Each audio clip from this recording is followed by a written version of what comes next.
Hello, magkantamag ka sa inyo. It's me, Mr. Shuli. Babarik, babarik.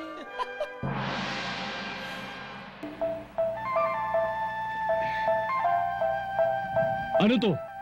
Dugo? Dugo! Drink it. Dugo! Anong gagawin ko nito? Inumin mo. Bakit? Yan ay tanda na natin tunay na pinagsama. Ah, pinagsamahan! Pinagsamahan daw! Pinagsamahan! Sandali. Ito sa atin. Ito ang tunay na may pinagsamahan. Reputation ni Direk John, isa sa pinakamabilis na direktor. Pioneer siya talaga sa advertising ng mga panahon na yun, ng late 70s to early 80s. He's being a legend in advertising as a director or the most sought after director. Siya yung parang talaga napaka-popular at saka pinipilahan ng maraming mga agencies ay dahil si June ay may personal touch. Huli niya yung pulso ng karaniwang tao. He does not rely on optical effects, ganyan. May mga bagets na kami, na nalunod kami sa mga detalye. Sa kanya, keep it simple, keep it true. Ang bilis niyang makaisip ng paraan para kunan ng isang eksena. Very friendly siya very open, hindi siya madamot, nagsishare siya ng knowledge niya, ng insights. Siyempre, makwento siya Magaan siyang katrabaho, parang hindi mo siya makikitang nasa stress o nagagalit. And then he edits his shots in his mind, so walang wasted shots. Sa ibang directors, it will take more than 5 hours or siguro 7 hours. Natapos namin yung commercial in 3 hours. Pag sinabi mo, ang bilis ni Direk John magtrabaho, parang alam mo naman ang association sa mabilis Parang, mabilis. Hindi maganda yan, hindi maayos yan. Pero hindi lahat impeccable Ayan, draft beer! Waiter, isang order ng inyo na pusit. Ano? Ang kasabay na San Miguel Beer, 2 platong kalderetang manghang. No way, baby. Beer at 3 bandihadong crispy pata. Yan, kaldereta! Crispy pata. Pusit! Crispy pata. Kaldereta! Lahat yan ay masarap pa sa San Miguel Beer. Bigyan mo kami ng isang platitong mani. Naka! Ha? San Miguel Beer! Ito ang beer! Wow, Direk. Isang platitong mani. Tandang-tanda ko yan. Award winner yan. Award winner yan. At nakita nyo naman ang line-up ng mga artista nyo dyan. Talaga namang big time. Sinyot ko yan. Commercial na yan. 3 oras. Tapos. Kasi alam mo ang kailangan mong gawin. At saka ang gagaling nila. Ang gagaling nila. Tsaka wala yung pagkatapos mong cut, may bubulong sa'yo. Direct isa pa for safety. Ano ang tatak June Urbano sa advertising? Yung ano siguro, totoo. Pulot ko sa tatay ko yan. Hindi mawawala yung fact na kinikwento niya ang tungkol sa kanyang ama na national artist na Manuel Conde. So, interesting yun. Marami siya siyempre insights doon, no? At kung paano rin siya na-influence, no? Genghis Khan.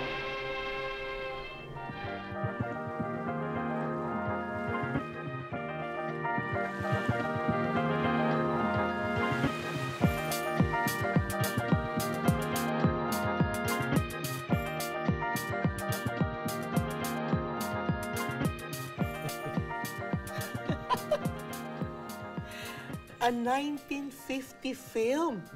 In fairness, ha? Direk, kamukha mo tatay mo. Hindi naman. Gwapo yun. Sampaligo. Pay ka na.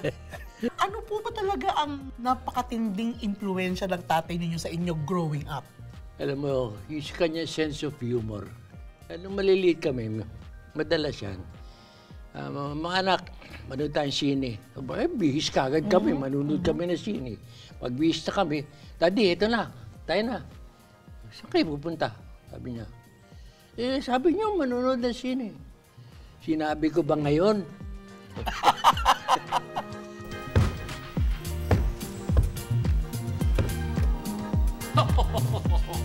Good evening.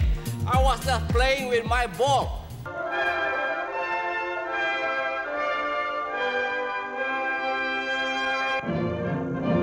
Ako po si Leo Martinez. Ako po ang direktor ng Mongolian Barbecue sa television. Nakilala ko si Direk June Urbano. Matagal na nung nasa Champuy pa ako. Champuy. Ang unang encounter ko kay June Urbano actually nung sa Champoy. Aba hindi. Malas na yun. So doon ko nung unang nakilala si Direk June as Mr. Shuli.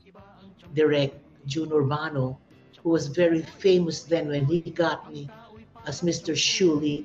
Doon kami unang nagtrabaho, yung magkasama kami magtrabaho. Good evening, Mr. Congressman. Sabi niya, bakit kung mag-imbita tayo ng congressman na ma-interview? So, try kami ng mga walang pumapayag. Kasi iha-hot seat mo sila, iha-hot spot mo doon, kumbaga, hot seat. Sabi ko, walang papayag niyan. Tapos sabi niya sa akin, ay baka ikaw na lang ang O sige, kako. Ako po ay si Antonio Laurel Lebiste Apacible de Cuellar y Manikmanaog from the 4 districts of Batangas. 4 districts? Oh, 4 districts. Not only one? No, 4. I have a very wide influence eh. Oh, I see. Lahat na yan ay sakop ko na rin. Nag-draw kami to each other is because of the irreverence. Tatakbo ka muna and be elected to office bago ka magnakaw at mang-abuso. It's irreverent comedy or irreverent whatever it is. Yan! Yan naman ang hirap sa atin. Very divisive tayo eh. Alam ba ninyo kung ano ang divisive? Iisang bansa tayo, sari-sari naman ang ating mga salita, hindi tuloy tayo magkaintindihan. Kaya ngayon, kalimutan na natin yung mga unity na iyan. Hey, Bongbong, I'm really happy that you are here. I want to ask you very important questions. Pasok nga ulit tayo sa democracy doon at that time eh. Ay di, natin, pag-usapan natin lahat yan. Hey, how is it studying in England? What's the difference between school system in England and Philippines? University courses in England are 3 years. Oh. The English girl, very nice English girl. Some of them are nice. Did you have girlfriend in England when you were there? Tell me how. Did you have girlfriend? That's a state secret. State secret. Meron na napikon. I wonder, how does it feel to be married to somebody who is much older than you? My husband, Mike Arroyo, he's not that much older than me. Mike Arroyo is your husband? Yes, he's only as old as June Urbano. I thought your husband is Joke Arroyo. No, that's why I say much older. Joke Arroyo is not your husband. No, he's not. May napipikon na nag-walk out, nagaganon. Pero sabi ko naman sa akin yun di mapikong ka, ikaw ang talo. Anyway. So you cannot really trust a politician, Mr. General? No, please. I'm also a politician now, you know. And so you have to watch each other. That's very difficult. I can only speak for my party, no? Pagkatapos ni Ramos, wala, pikon na yung mga sumunod. So, baka may nawala na yung natakot ang mga networks tapos nawala pa yung putang ng ABS tama pala yung sa rehime sa administrasyon ni BBM, they will welcome it. You think so? Hindi ba parang pumapasok kami sa isang patibong? Hindi siguro pwede sa ngayon. Hindi ako naniniwalang po pwede yung mga ginagawa nila from their end na binabago ng konti yung history, di ba? The country has changed. The Filipino has changed. For the worse, hindi for the better. So, siguro, I have to speak. Doon lumabas si Mr. Shuli. Yo, ano gusto mong making? Maging artista po. Artista? Kasi meron ka talino po acting. Hindi po. Hindi? Bakit gusto mo artista? Kasi po, pag naging artista na po ako, pwede po akong tumakbo ng senador, mayor, pati congressman, O kaya, presidente. Nung nag-stop na yung show ng daddy ko, parang sinasabi nila na sana mayroon pang show na katulad ng daddy mo, na tinitira yung mga politiko na makakapal yung mukha, whatever, di ba? Kasi ngayon, sa society ngayon, piko nang masyado yung mga, lalo na yung politician, tirahin mo, bakbakan mo, pwede sila mapikon agad. Mga kababayan, makinig kayo. Meron tayong malaki problema. May utang tayo 13 trillion peso. Utang natin yan. Dito sa bayan na natin. Usong-usong graft and corruption. 30 to 40% ng budget ng gobyerno napupunta lang sa graft and corruption. Sa busan ng ibang maratakaw. Oh. Kaya you can see from his comedy, no, na hindi lang yung pangpatawa lang, kundi may laman, may indirectly hitting, especially when it comes to political and social themes. Simpleng tao lang ako at magnakaw ako ng 200 peseta. Ang tawag sa akin ng mga tao ay magnanakaw, kawatan, mandurukot.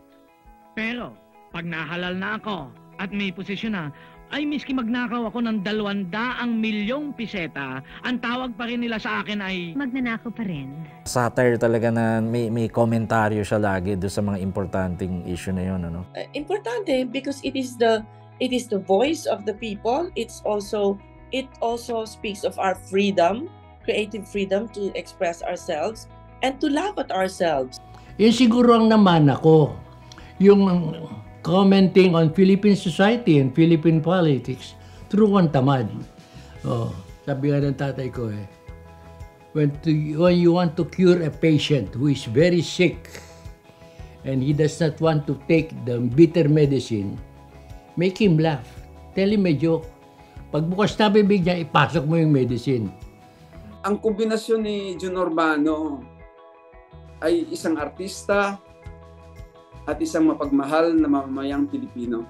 Yung mga tao na patuloy pa rin lumalaban, na patuloy pa rin nagtatanong, patuloy na nagpapatawa, patuloy na gumagawa ng sila katulad ng ginagawa mo.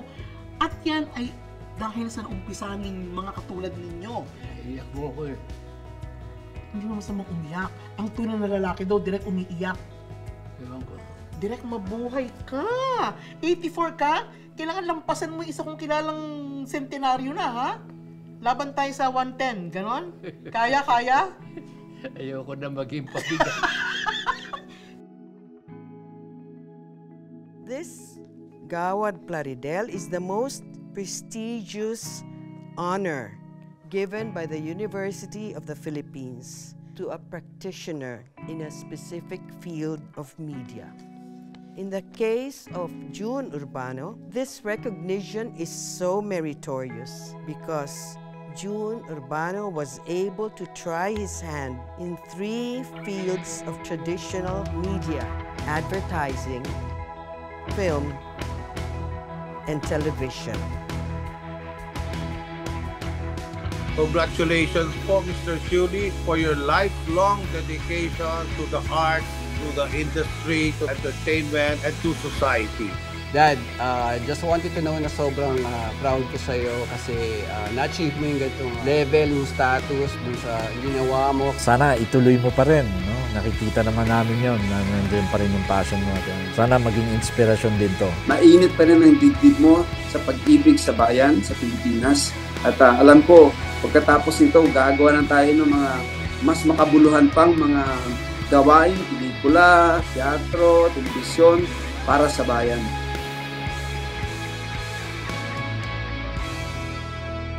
Good night, everybody. See you later. Bye.